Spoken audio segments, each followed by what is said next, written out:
Welcome, Air Tennis fans. Back to the hard courts of New York City, and Rafa back in prime time. Rafa moved on to the second round, moving past Rinky Hijikata, but Hijikata has proven to be a tougher outing than expected. Let's take a look at what Hijikata has done well against Nadal, and let's see if any of the players can pick up some of his tactics that he used. So especially in the first set, let's take a look at what he did well in the first set to give Nadal a little bit of trouble. Now, just to point out, Hijikata is going to be our green racket right here, and Nadal is going to be our blue racket. Okay, we're using AR Tennis Essentials, which is our virtual tennis court that we can go through strategies with to help outline this for us. So if we spin up a couple balls here, okay, here we go. We're going to spin up two balls here. Okay, so green racket is Hijikata right here. Now, normally he's looking to take control, shorten the points up against Nadal.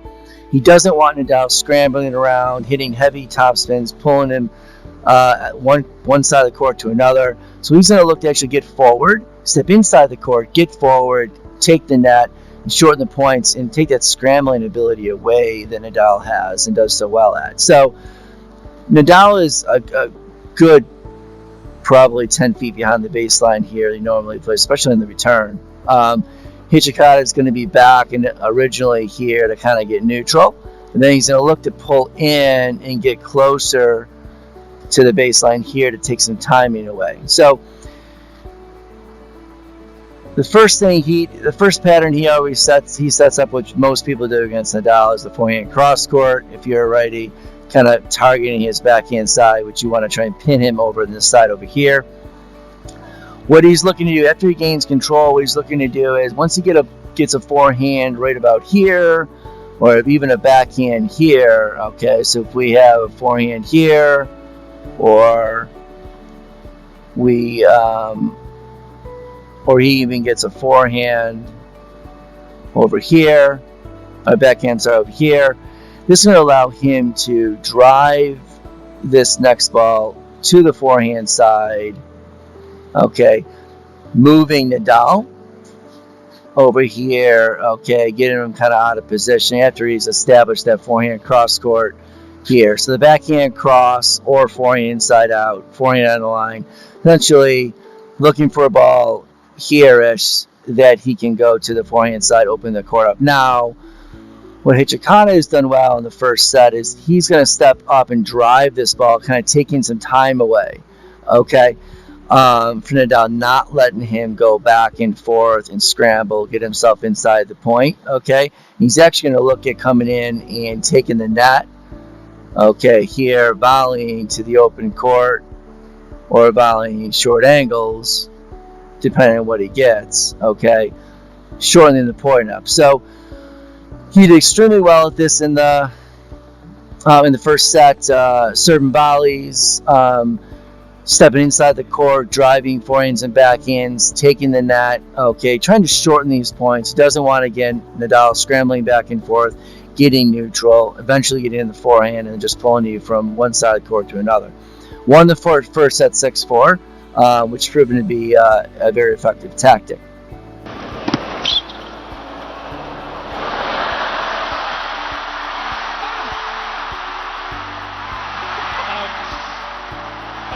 Losing this set. Now a little bit nervous.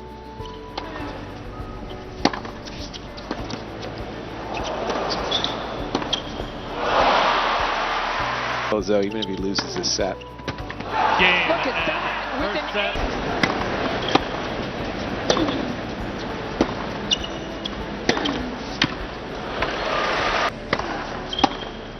an But again, he hasn't played much this summer.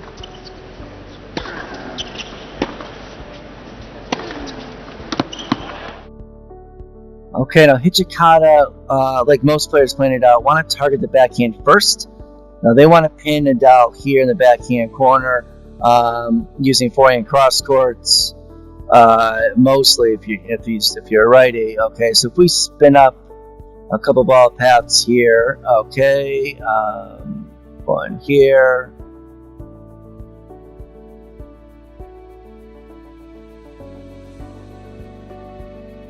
Okay, so Hijikata wants to target the backhand first of Nadal, which makes perfect sense. They want to pin him here. People playing Nadal, they do not want Nadal controlling the middle of the court, the forehand, especially with that lefty forehand pulling Hijikata way out wide here. Okay, he wants to get control first, pin Nadal here, and then go open court here, okay, to move Nadal once they get a short ball, possibly here.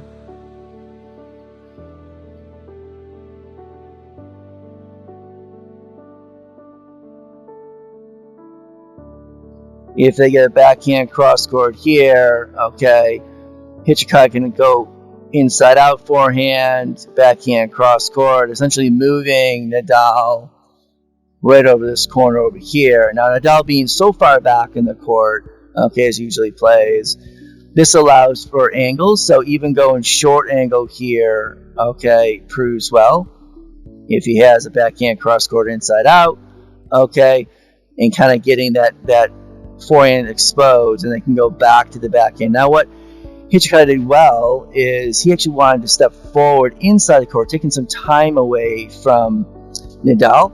So once he pulls him out wide, gets control of the point, if Nadal hits a ball maybe here, okay, you're in the backhand down the line, which Hijikata hit well during the match, he would step inside and drive this ball, okay, here, okay, forcing it away over here as well, and then he would look to come forward, okay, right here, taking the net, okay, taking some time away, and then volleys here, or wherever they may be. But so his strategy in the first set, which worked extremely well, was to get neutral inside the point, hit kind of through the court, step inside the court, okay, taking some time away from Nadal, not letting him scramble, get neutral, and then take control of the forehand, and then take the net, and volley the point away, shorten those points up.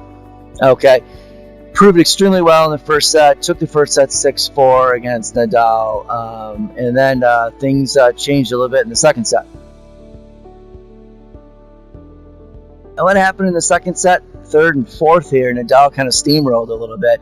Hijikata was still fighting, still working. It was exciting to watch, but 6-2, 6-3, 6-3 is somewhat routine. So what happened here? Well, in the second set,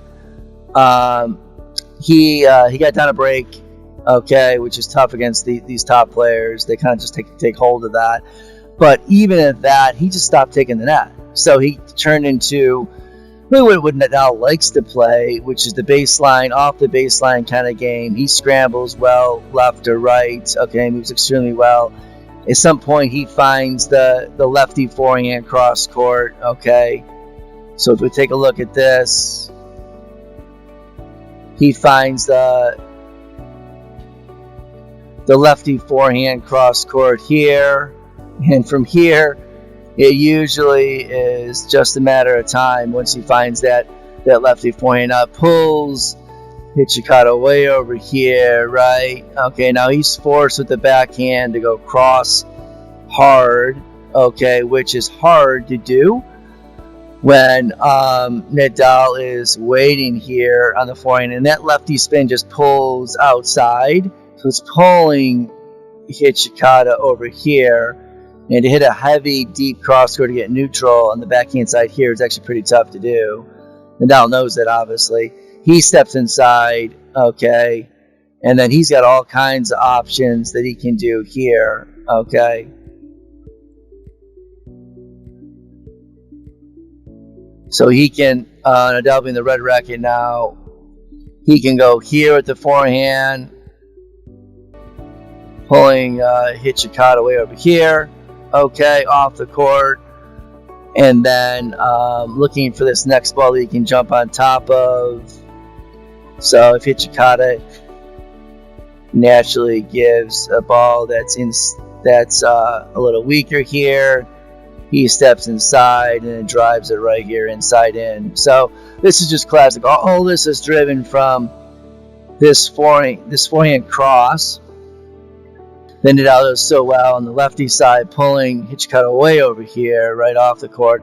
And all this stuff is, all these strategies here is just based off that lefty forehand. So what happened in the second set? He just got away from the plan that he did well in the first in terms of taking the net, stepping inside the court, going to the backhand first of Nadal at some points, and putting some pressure on Nadal to do something with it.